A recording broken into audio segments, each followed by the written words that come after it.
Yo ya les confieso que no les voy a enseñar nada. Si no vengo a impartir ninguna, impartir doctrina, ni impartir ninguna conferencia sesuda, como pudiera parecer por el auditorio. Me siento como un doctorando que va a presentar su tesis doctoral ante un tribunal de insignes expertos. Y sencillamente mi objetivo es compartir mi vida, compartir la forma que yo entiendo de vivir, en mi caso la vocación laical, el compromiso con la Iglesia y mi compromiso en el mundo. Cuando he llegado a la estación y he cogido un taxi, lo digo porque me ha desmontado mi intervención y casi estaba pues llamado a Demetrio y decir Demetrio que me vuelvo a casa porque cuando he dicho al taxista dónde venía, dice, eso es una casa sacerdotal, ¿no? Dice, sí, sí. Dice, pues estaba escuchando yo la música de Dios precisamente, mire, le voy a poner, y me ha puesto la música, y cuando íbamos por el camino, dice, yo por las mañanas me levanto, oro a Dios, escucho esta música y ya tengo para todo el día, ¿no? Digo, ya está, este es el resumen de mi conferencia. ¿Qué tenemos que hacer para conseguir responder a lo que Dios nos pide a cada uno de nosotros en el día de hoy? Levantarnos por la mañana, orar a Dios y hacer su voluntad, ¿no? En definitiva, pues con esas tres palabras le he resumido perfectamente lo que voy a intentar transmitirles a lo largo de pues estos 40 minutos así que don Demetrio me ha dado. El punto de partida es el siguiente: hemos nacido para salvarnos. Esta frase se la leía a un joven toledano de la Acción Católica, mártir en la Guerra Civil. Es algo que él tenía interiorizado, de mi pueblo además, Francisco Sánchez, y para mí es muy iluminadora, ¿no? Muchas veces, bueno, ¿para qué vivimos? ¿No? Para ser felices, para conseguir lograr nuestras aspiraciones, nuestros objetivos. ¿Para qué vivimos los creyentes? Vivimos para salvarnos, sencillamente, y quizás puede que también para ayudar a que otros se salven. El punto de partida de mi intervención, por tanto, es que todos estamos llamados a la santidad. Eso lo sabemos, así nos lo indica clarísimamente el Concilio. Hemos celebrado actualmente, el año pasado, los 50 años de Apostólica in Acto Citatem, un documento fundamental para entender qué es esto de la vocación laical y a qué estamos llamados los fieles laicos, pero que también para que los sacerdotes entiendan cuál es su papel en relación a la ayuda en el descubrimiento de la vocación laical. Y en definitiva, ese es, como digo, el punto de partida, ¿no? Esa llamada a la santidad, que tiene tres formas muy concretas de vivirla. Por un lado,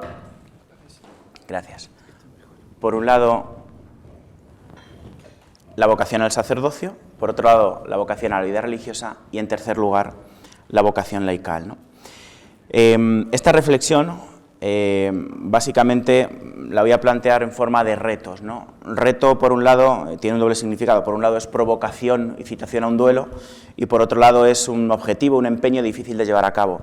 El reto que tenemos planteados los creyentes en el mundo actual, antes escuchaba pues, lo de los nuevos tiempos y lo comparto, ¿no? Las nuevas situaciones que estamos viviendo, pues, el fruto del laicismo, en concreto la situación política de nuestro país, y tantos cambios que se están dando en muy pocos años, nos ponen ante un reto evidente, que es hablar de Dios a personas no solo que no lo conocen, sino que ni siquiera quieren oír hablar de Él. Evidentemente, esto tiene mucho de empeño difícil, pero tiene mucho también de provocación y de incitación a un duelo, ¿no?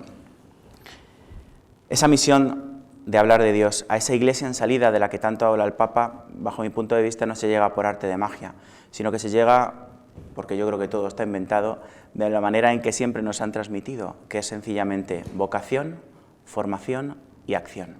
Para mí estas son las tres claves que forjan, desde luego, la identidad de los fieles laicos, que forjan la identidad del sacerdote, que forjan la identidad de los religiosos y las religiosas, con la particularidad, en el caso de los fieles laicos, del lugar donde nosotros vivimos esta vocación. Se trata, en definitiva, de configurarse con Jesucristo. Yo cada vez lo veo más claro. Entiendo que Dios tiene un plan de salvación para la humanidad, que cada uno de nosotros tiene un proyecto de vida que Él nos ofrece, que forma parte directamente de ese plan de salvación, y lo que nos toca es sencillamente descubrirlo, vivirlo en el día a día, y eso solo podemos hacerlo desde nuestra configuración con Jesucristo, desde un adquirir una forma de ser, de pensar, de sentir, de actuar cristiana, según Jesucristo. Y al mismo tiempo que digo que la identidad de los creyentes en general tiene su base en la vocación, en la misión y en la formación, también digo que estas quizás son las tres grandes lagunas que tenemos. Como no sabemos aquello a lo que estamos llamados, como no nos preparamos precisamente para vivirlo y no nos comprometemos, en definitiva no estamos respondiendo a la llamada que se nos hace en la actualidad. Por tanto, primera idea relativa a los fieles laicos. el cristiano laico seglar por vocación. Esto yo creo que es muy fácil de explicar, pero muy difícil de entender. Hace 50 años, como antes decía, el Concilio Vaticano II nos lo explicó con una claridad meridiana y, sin embargo, todavía no hemos sido capaces de ponerlo en práctica. Ser creyente, ser fiel laico, es una vocación. A mí me gusta decir siempre que los seglares no somos seglares por defecto, sino no porque Dios no nos ha llamado a otra cosa, como Dios no me ha llamado a ser cura, como Dios no me ha llamado a ser religioso o religiosa, pues entonces soy seglar. No, eso no es así. Los seglares somos seglares porque Dios nos quiere seglares. Por tanto, no somos simplemente uno del pueblo, como dice el diccionario cuando uno busca la palabra seglar, sino que somos miembros activos, protagonistas del pueblo de Dios, desde luego en la Iglesia, pero también en el mundo. Y esa dignidad de hijos de Dios que nos da el bautismo es lo que nos hace, sencillamente, permíteme la expresión, que nos lo tengamos que creer. Creámonoslo, creámonos que los fieles laicos somos fieles laicos porque Dios nos quiere como fieles laicos. Y creámonos lo que nos dice el Papa, los laicos son sencillamente la mayoría del pueblo de Dios. A su servicio están los sacerdotes. Esta parte a mí me gusta mucho, perdónenme los sacerdotes. Los sacerdotes están a mi servicio. Y es que yo lo he experimentado en mi vida. Si yo hoy en día estoy aquí hablándoles a ustedes, es, por supuesto, por la fe que me transmitieron mis padres, que me ayudaron a dar esos primeros pasos, por los catequistas, a quien mucho les hice sufrir. Don Demetrio, siempre lo recuerdo, conoce muy bien al abad de la Trapa, el padre Juan Javier Martín Hernández. Él fue catequista mío. Yo creo que descubrió su vocación por la guerra que le daba cuando fue catequista, ¿no?, de alguna manera, y para mí es un modelo de vida, ¿no? Bueno, pues también gracias a él, pero sobre todo estoy aquí gracias a los muchos y muy buenos sacerdotes que han pasado por mi vida y también, paréntesis, esto lo digo en bajito, a pesar de los malos, que también los ha habido. A mí han sido los sacerdotes quienes me han ayudado, sacerdotes concretos, con nombres y apellidos, que han estado en mi parroquia, que están en mi parroquia, que he conocido en la Acción Católica también, a descubrir que yo estoy llamado a algo más que vivir mi fe de una manera pasiva, que estoy llamado a asumir un protagonismo fundamental dentro de la Iglesia y sobre todo que estoy llamado a hacer presente mi fe en medio del mundo. Y todo eso en clave de vocación, de que Dios me quiere, a mí, me necesita a mí. No porque sea guapo, que como ven ustedes no lo soy, ni listo, que tampoco, ni maravilloso, sino sencillamente porque soy hijo suyo. Todos y cada uno de nosotros tenemos que tener clara esta idea, los sacerdotes, los religiosos, pero también especialmente los fieles laicos. Si la labor del sacerdote está en ser pastor de los fieles, la labor religiosa en consagrar toda su vida en la búsqueda de Dios, la labor de los fieles laicos está en algo tan importante como anticipar el reino de Dios, como hacerlo presente, como, dice el concilio, ordenar las realidades temporales según Dios, restituir a la creación todo su valor originario. Y en este sentido, lo que a nosotros nos pide Dios dentro de la Iglesia y en medio del mundo es tan digno como la labor que tienen encomendada los sacerdotes y las religiosas y religiosos. Es una vocación plenamente digna y en cierto modo es una vocación consagrada. Dice el concilio que los seglares consagran el mismo mundo a Dios cuando, a través de sus obras, de oraciones, tareas apostólicas, vida conyugal, trabajo diario, si todo esto lo hacen en el Espíritu, estamos consagrando nuestra propia vida a Dios. Entiéndaseme bien lo que estoy diciendo, no quiero decir que la vocación laical sea una vocación consagrada, pero quiero decir que también Dios toca con su gracia esa forma de vivir la fe a la que estamos llamados los seglares. La particularidad de la vocación laical radica precisamente en la especificidad del lugar donde se vive, el mundo. El mundo, según el diccionario,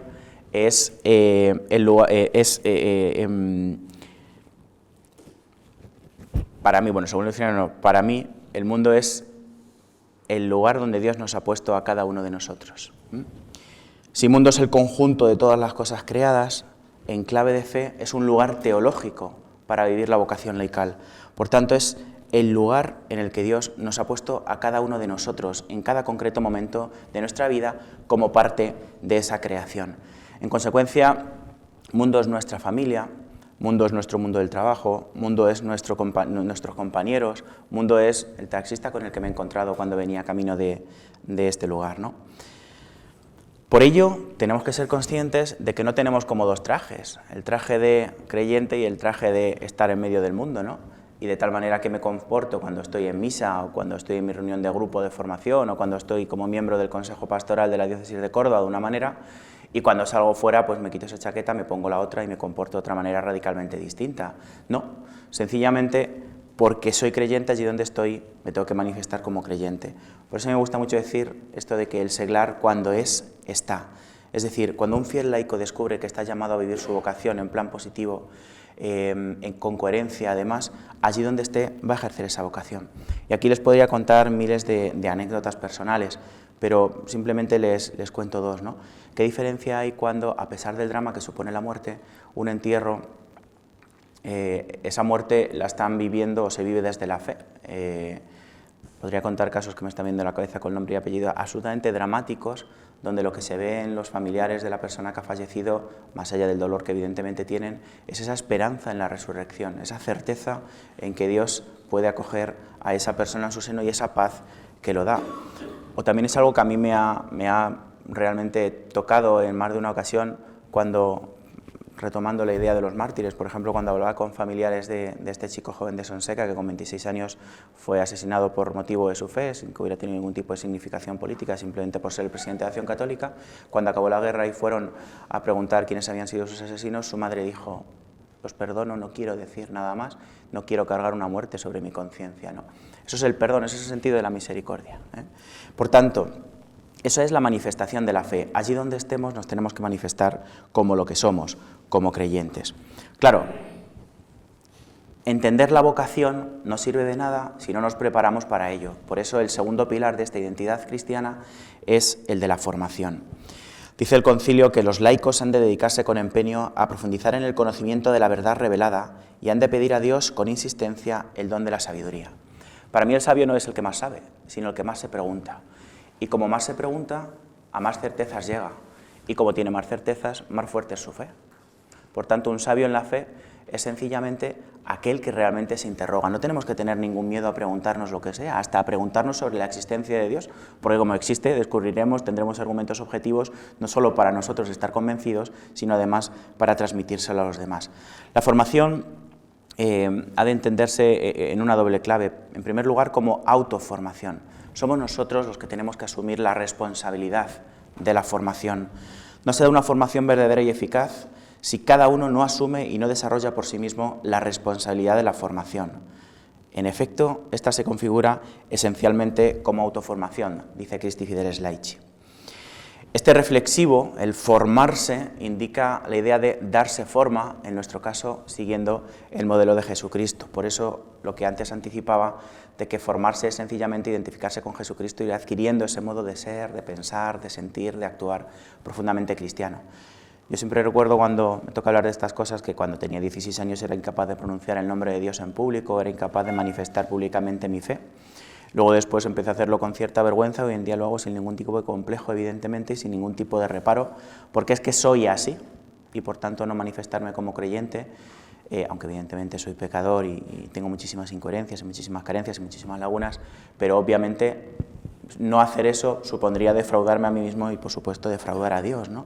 Por tanto, esta es la primera idea, y la segunda, que esa formación ha de ser integral, ha de abarcar 4 ámbitos. En primer lugar, el espiritual, sin duda ninguna. El ámbito de la oración, de elevación de la mente y del corazón a Dios, de preguntarle por qué hay mal en el mundo, por qué estoy viviendo esta situación dramática, por qué se permiten estas circunstancias, cómo es posible que...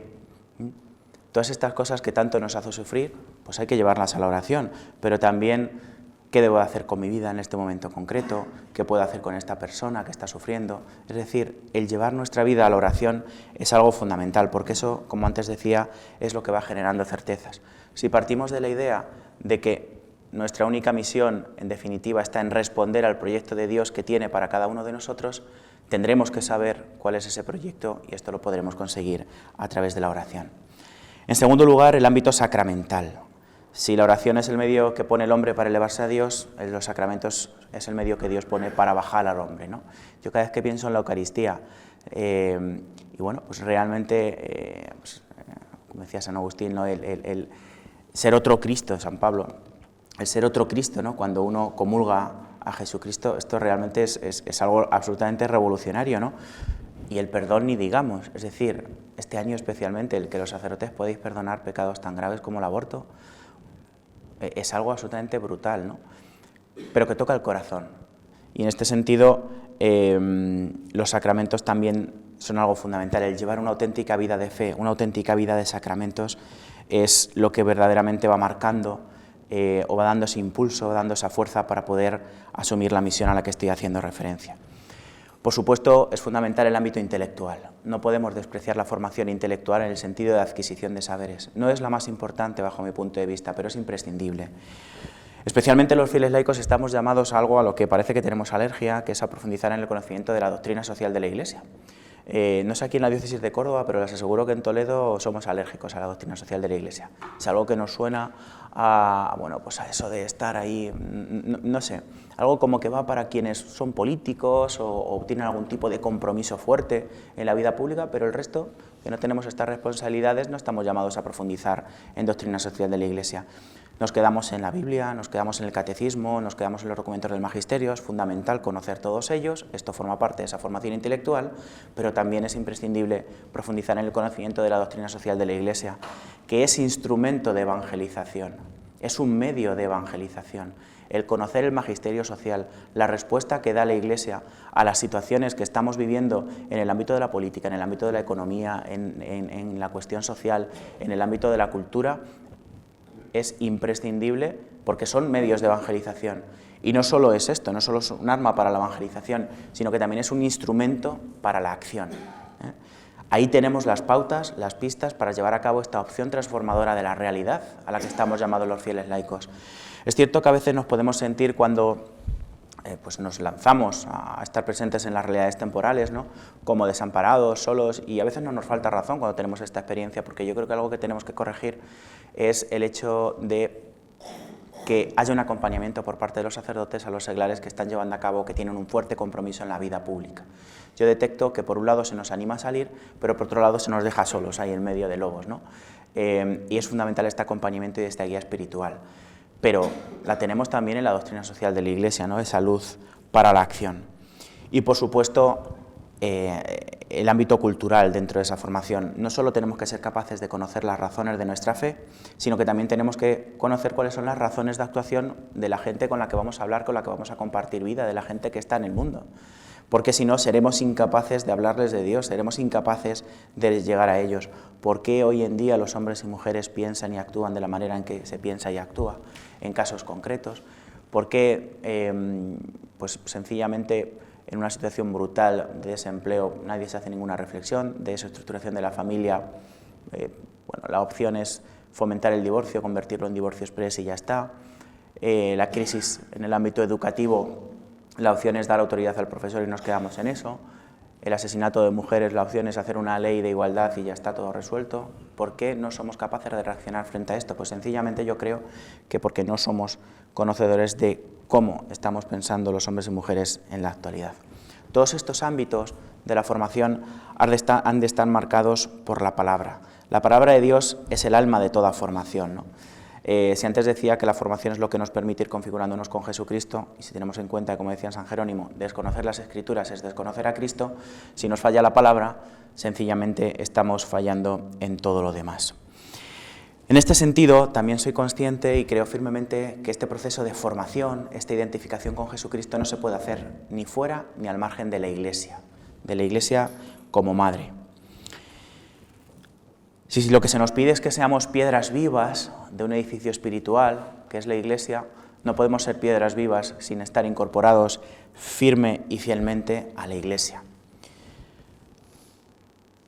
No necesitamos francotiradores, de esos hay muchos. Lo que necesitamos son hombres y mujeres creyentes fieles a la Iglesia, encabezada en la diócesis por el obispo, en la parroquia por el párroco, que necesitan de nosotros, que necesitan de nuestra oración en primer lugar, de nuestro cariño humano y personal en segundo lugar, y por supuesto de nuestra ayuda, de nuestro consejo y de nuestra fidelidad a ellos. Esto para mí es fundamental. Y permítame, para cerrar este apartado de la formación, hacer una referencia muy breve a un instrumento que para mí es básico porque lo reúne todo. Reúne la parte de oración, la parte de formación intelectual, la parte de vivencia sacramental e incluso la parte de formación cultural, que es el itinerario de formación cristiana para adultos de la Conferencia Episcopal Española. Nosotros lo estamos impulsando en la diócesis de Toledo. Les confieso que con poco éxito, aunque don Braulio, nuestro pastor, ha apostado fuertemente por él. cuesta. Y cuesta sencillamente por dos razones. Primero, porque los sacerdotes no terminan de creerse la madurez de los seglares, y segundo, porque a los seglares nos va mucho mejor si nos dejamos apacentar por los sacerdotes. Y lo digo lo de apacentar en el peor sentido de la palabra.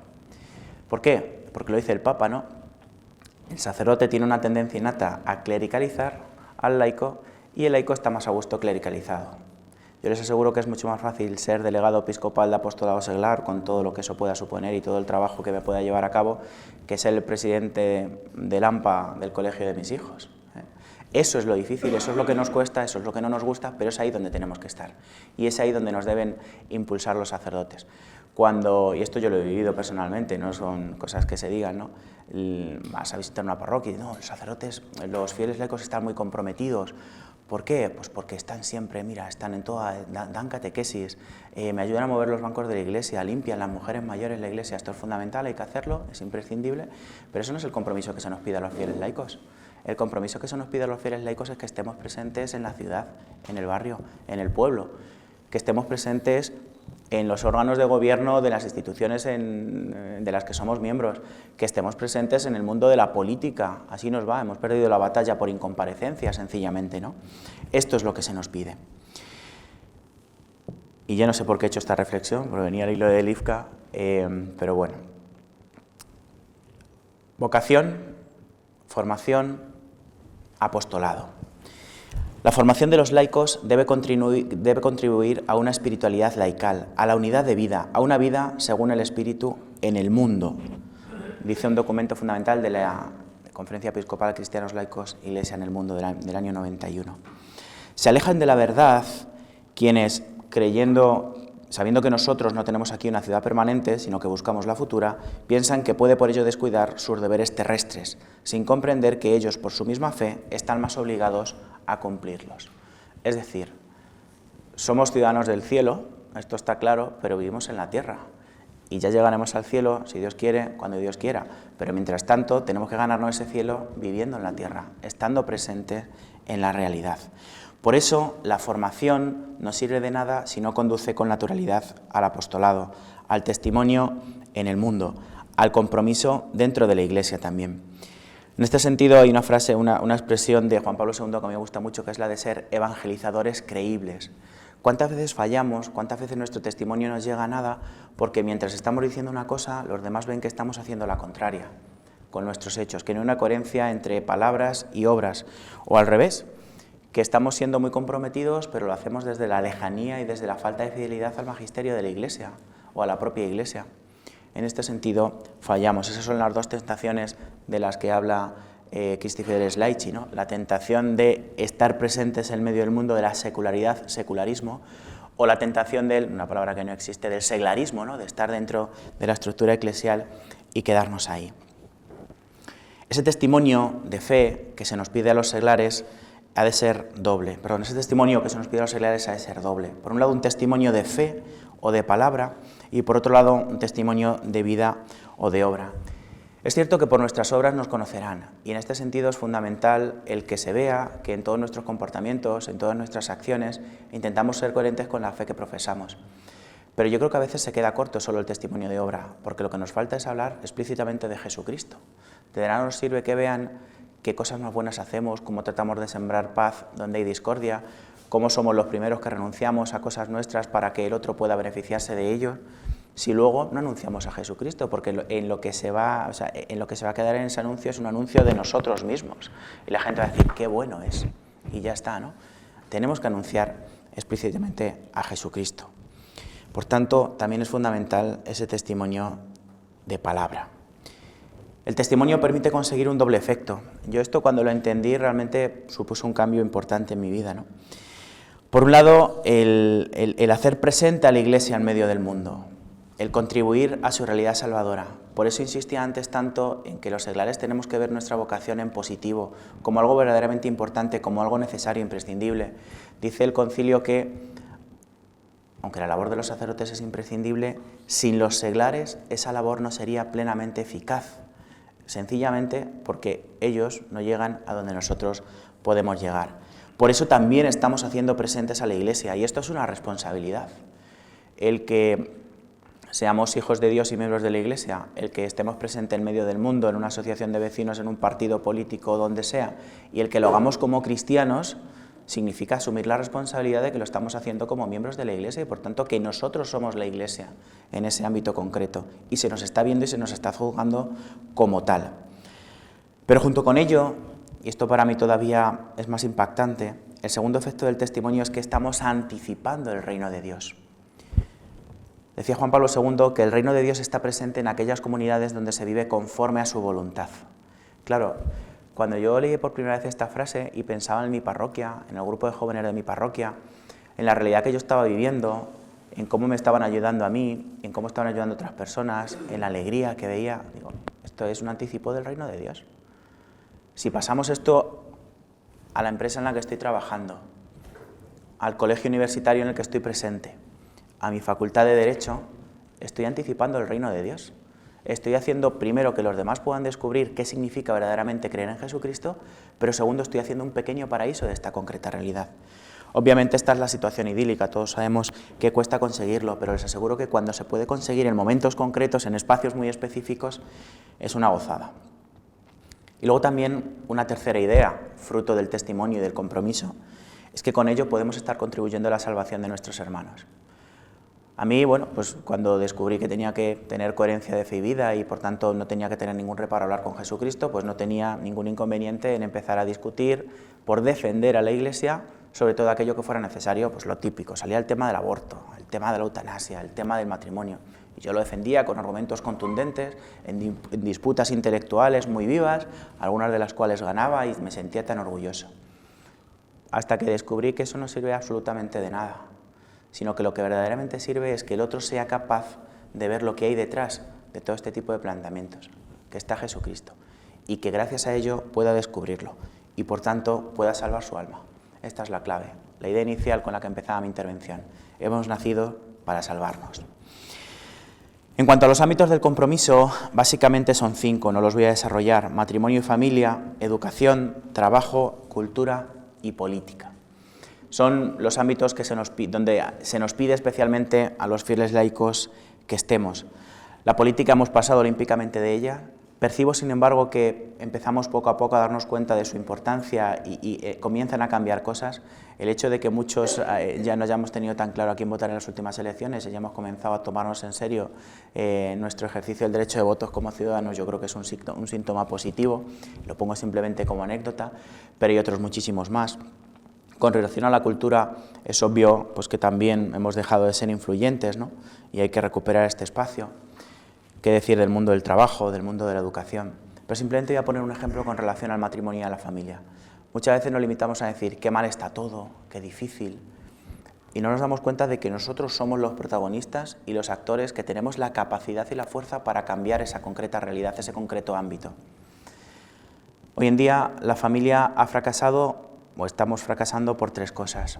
En primer lugar, por la ruptura de los matrimonios. En segundo lugar, por la falta de hijos, el drama del aborto o el hecho de que el relevo generacional no está garantizado con 1,2 hijos por familia en nuestro país, el segundo más bajo de toda la Unión Europea. Y la tercera idea, el fracaso educativo, que tanto está influyendo en nuestros niños, en nuestros adolescentes, en nuestros jóvenes y, bueno, con las consecuencias negativas que todos conocemos. ¿De quién es la culpa? ¿Del sistema? ¿A qué nos comprometemos los que estamos casados? Recordémoslo, a 3 cosas. A la fidelidad en el matrimonio para toda la vida, abrirnos a la vida y a educar a nuestros hijos en la fe. El fracaso de la familia en la actualidad es nuestro propio fracaso personal. Esto lo digo como ejemplo sencillamente de que el problema no está fuera, el problema está en nosotros. De la misma manera en que la solución no está fuera, la solución está en nosotros. Voy avanzando. La premisa para lograr todo esto, vocación, formación, acción, es la comunión. No se puede vivir la vocación, la formación y la misión sin la comunión. Comunión, según el diccionario, es participación en lo común y también es participación que los fieles tienen y gozan de los bienes espirituales mutuamente entre sí como partes y miembros de un mismo cuerpo. Hasta que desaparezca, esto todavía está en el diccionario de la Real Academia de la Lengua. Común es lo que pertenece a todos, por tanto, comunión hace referencia a comunidad. La Iglesia es comunión. La Iglesia ha de vivir en comunión. Es esta la dinámica de la Iglesia, si no, no se entiende.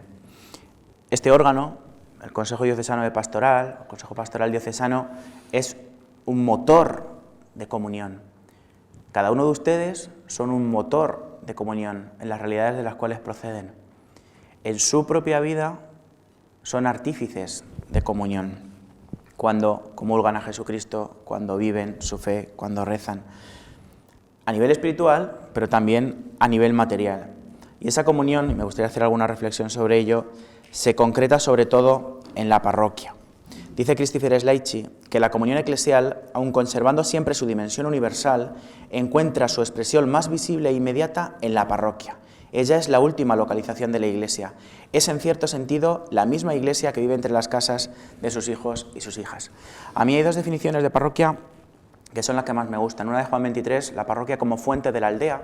Si realmente fuéramos capaces de comprender esto, si realmente hiciéramos que la parroquia fuera el lugar donde la gente sedienta de Dios acude para calmar esa sed, cambiarían muchísimas cosas.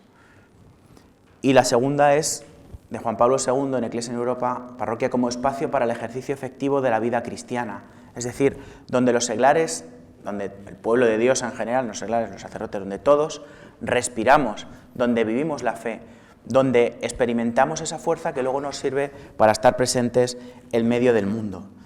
Por eso no podemos renunciar a la parroquia. La parroquia es como nuestro hogar, donde realmente convivimos como familia. Si renunciamos a la parroquia, si renunciamos a ese hogar, estamos sencillamente renunciando al propio Jesucristo.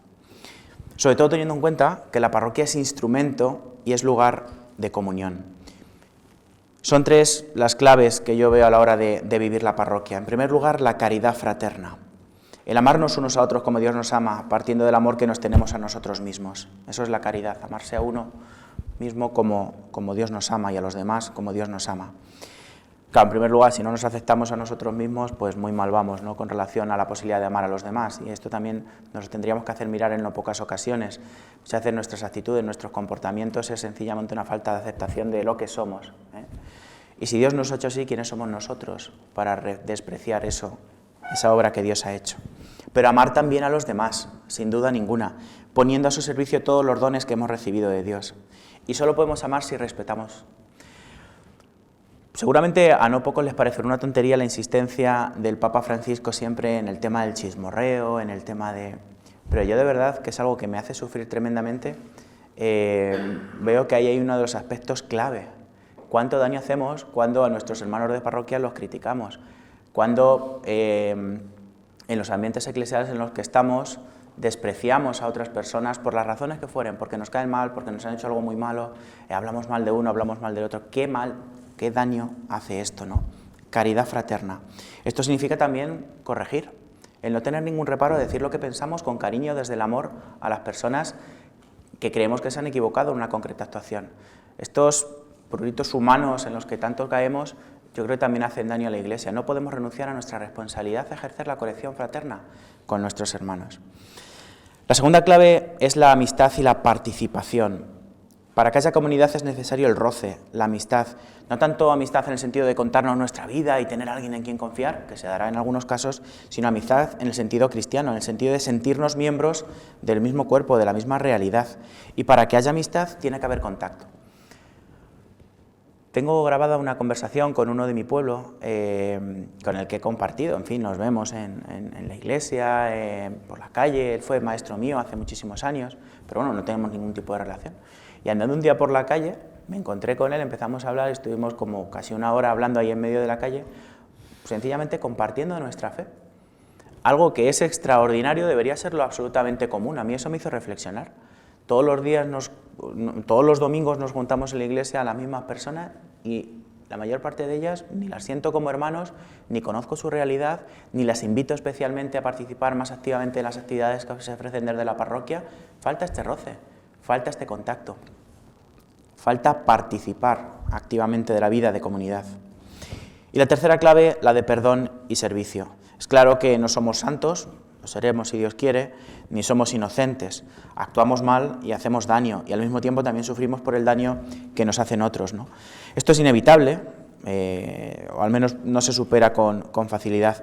Por eso es imprescindible la predisposición a perdonar, que es importante, es un regalo de Dios y del Santo Padre el que este año estemos en el año de la misericordia. Estamos volcando muchos esfuerzos en ello, yo creo que es necesario, pero también nosotros mismos tenemos que ejercer la misericordia, en primer lugar con nuestros hermanos y en segundo lugar incluso con nosotros mismos. Si Dios nos perdona defectos tan graves como los que todos sabemos que cometemos, ¿cómo no vamos a ser nosotros capaces de perdonar a nuestros hermanos que nos han ofendido, a los miembros de la misma comunidad que han hecho algo contra nosotros? Esto es absolutamente fundamental. Y por último, la colaboración entre todos. La comunidad, la parroquia, pero también la diócesis exige actividad, trabajo en equipo. Veo que estáis trabajando el plan pastoral diocesano, no sé aquí si habrá mucho escepticismo o no con respecto al mismo. Yo en mi diócesis estoy muy metido en el órgano que coordina el plan pastoral, pues hay de todo, hay gente que se lo cree y hay gente que no, ¿no? Yo estoy firmemente convencido de que los planes pastorales son herramientas fundamentales de comunión. La Iglesia no es una organización, pero también es organización y es estructura.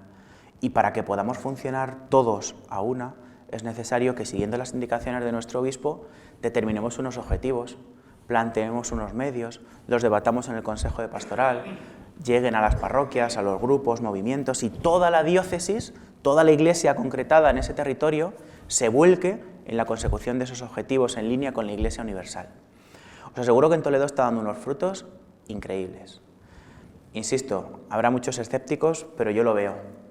Por la dinámica que hemos generado, por la ilusión que se genera en tantas y tantas personas, por el conseguir que cada uno deje de mirar a su concreta realidad y vea que formamos parte de algo muchísimo más amplio. Antes se decía, cómo es la Iglesia diocesana, cómo es la Iglesia universal.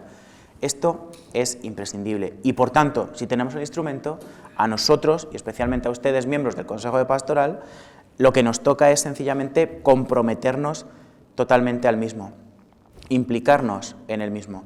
Y esto que digo respecto del plan pastoral diocesano se puede decir también respecto del proyecto pastoral que pueda existir en cada parroquia como desarrollo de ese plan pastoral diocesano. Voy concluyendo, para que haya un tiempo de coloquio también. Dice el CLIM, Cristianos Laicos Iglesia en el Mundo, que la participación de todos los laicos en la misión evangelizadora de la Iglesia es hoy especialmente urgente, es incluso más necesaria que nunca. Y dice Lumen Gentium que los pastores son conscientes de que Cristo no los puso para que por sí solos se hagan cargo de toda la misión de la Iglesia para salvar el mundo. También estamos nosotros. Y en este sentido hemos de ser conscientes, en primer lugar, de que vivimos momentos de crisis. Esto es cierto. Estamos, en nuestro país se puede ver, ante una situación preocupante, dramática, se podría decir, ya no solo a causa de la política, sino yo creo que esto es sencillamente una expresión de la corrupción moral que a todos nos afecta en todos los demás ámbitos de nuestra vida. Y hemos de ser capaces de reaccionar.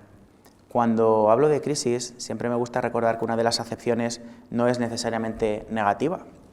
Crisis se define como momento grave de un negocio, momento culminante de un negocio grave de consecuencias importantes, es decir, es un momento crucial. Las consecuencias podrán ser buenas o malas según cómo nosotros afrontemos esta situación. Y lo que a mí me da cierta paz es que si Dios ha pensado en nosotros en este concreto momento de la historia, por algo será. La idea que antes decía, no nos corresponde echar balones fuera, sino que nos corresponde asumir esa responsabilidad y, por tanto, trabajar unidos, especialmente los sacerdotes y los seglares. La corresponsabilidad. La vocación al sacerdocio y la vocación laical son absolutamente complementarias. El vivir la fe como sacerdote con todo lo que ello significa de ser Jesucristo, de ser los brazos de Jesucristo, de poder repartir a Jesucristo, de poder ser pastor de fieles para Jesucristo, necesita del complemento de los fieles laicos, de los bautizados que vivimos nuestra fe en medio del mundo. A mí cuando me empezaron a hablar de la palabra esta corresponsabilidad me hacía muchísima gracia, pero cuando entendí lo que significaba, pues también me ayudó, ¿no?, a saber que yo puedo colaborar muy activamente en el cumplimiento de la misión de la Iglesia. y que Dios precisa de mí, ha querido precisar de mí, que no soy nada, para llevar a cabo esa misión. Por tanto, repito lo que antes decía, nos lo tenemos que creer, nos lo tenemos que creer. Y en este sentido no podemos ser perezosos en la fe. Excusas tenemos miles, siempre podemos buscar excusas para no poder asumir este compromiso ahora, para no tener, yo con lo poquito que soy, ¿cómo voy a hacer esto? ¿Qué puedo hacer yo ante lo mal que está todo? Bueno, pues insisto en la idea, si hemos sido elegidos para estar aquí ahora, por algo será. Por tanto, de verdad, creámonos que estamos llamados por Él, creámonos que se puede cumplir el plan de salvación para la humanidad. Y en este sentido, creer en Jesucristo, y con esto concluyo, es por tanto el camino para poder llegar de modo definitivo a la salvación. Esta es nuestra esperanza. Esperanza tiene dos acepciones. Una es un estado del ánimo en el que se presenta como posible aquello que deseamos, que por fin se forme un gobierno estable y sea lo mejor para el país, que nuestro equipo favorito de fútbol gane la liga y además machaque al rival. Pero esa no es la esperanza cristiana. La esperanza cristiana es la certeza de que Dios cumple sus promesas. Y Dios lo que nos ha prometido a cada uno de nosotros es la salvación. No lo podemos conformar con menos. Muchas gracias.